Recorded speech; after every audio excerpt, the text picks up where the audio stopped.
Welcome to another Baka commentary video. In this video, I'll be talking about the Apex and a regional final hack situation, and I'll give my analysis of the situation, and hopefully I explain to the non-Apex guy or the normal user like why the heck did the Apex community was such up in arms about it. So the quick explanation of what happened during the Apex tournament is the hackers got via an exploit were able to direct inject cheats and malware on top of in two games in two separate competitors that basically had cheats and malware injected remotely via the kernel level, which really got a lot of people up in arms. The first game and the first time that first hacker, yeah, it installed everything via kernel and executed via kernel. That was immediately noticed by the competitor due to the fact that first hacker, the first occurrence was war hacks. The second time, it was less, you know, noticeable as the second hacker or the second exploit injected aimbot, which is a conditional aimbot, as the streamer in the clip has proven. As it seems that there needs to be have a another player that you can shoot to be seen via that on that screen to be like, hey, activate the aimbot and just shoot that and basically have homing missiles as your fucking projectiles. Which again, this immediately should bring a lot of red flags to the users to be like, why this is why your gaming computer and your work sensitive information computer should be separate if you can have the situation. As again, a lot of time these video games, not just Apex Legend, are going to have their programs to run kernel level scans, kernel level anti-cheat, where they are going to have the very, very core of your computer and your devices. That's where a lot of the you ever have get like blue screen of death or some error that you'd be like, huh, what the hell? Guess where majority of the problem happened? The kernel.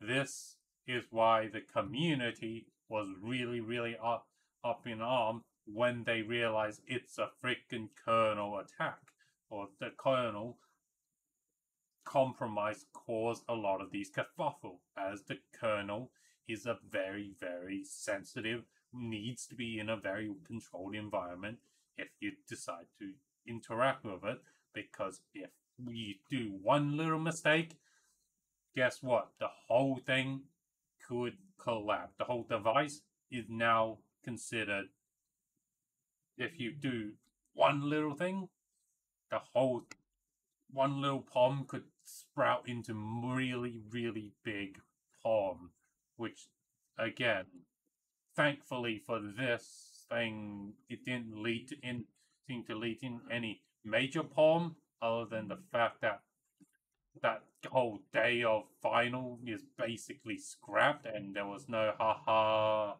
and no sensitive information so far being leaked at the moment, but it can really happen where if another hacker was like really getting into it and got into it, those two streamers could potentially have their name, their IRL info just doxed and have everything and just risk basically.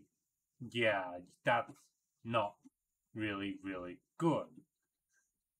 Which kind of why the community is right now up in arms about it, and as well as this all leads to the second half of the video, which is the community spent a lot of time analyzing this hack, every screenshot to be like, hey, this is not easy anti-cheat fault, but rather this is a very, very much of an EA problem, as the exploit was at EA's front, where they had the community was like probably a hacked server, hacked exploit, and as for the two streamers, probably the two streamers got debated into downloading something. That's why they had, direct access injection plus, and the only thing that activated that malware that they downloaded was via this hacker that activated it on the tournament, where it's like, yep, ping, tell server, tell this guy to activate the cheat, whatever, menu. Basically, yeah, if you are just a rank Andy for Apex, I think you'll be fine. And if you're a casual player, you're gonna be fine. You know what would happen if you were to play in one of these hack lobby? You're just gonna get a fucking wild ride, man, of a unique Apex gaming experience. Unless you are, unfortunately, that 0.01% of people who the hackers are like, I'm gonna really want to fuck you over, that is where, like, yeah, you might want to be, you know, you're like, yeah, immediately pull the plug. But majority of time, if you're a rank Andy, a casual Andy, you're gonna be fine playing Apex. You're not gonna get your computer is not gonna get compromised, and you're gonna be fine playing Apex. But still, yes, you are in the right for fucking being uproar about how basically EA had left open a exploit that enabled hackers to remotely manipulate their servers and in return impact your gameplay. Basically, yeah, here's my impression slash analysis on the Apex hack situation. If you liked it, press the like and subscribe. And if you want to grow this community to get more subscribers and get more eyeballs on this video, share the video. And I'll see you guys in the next video.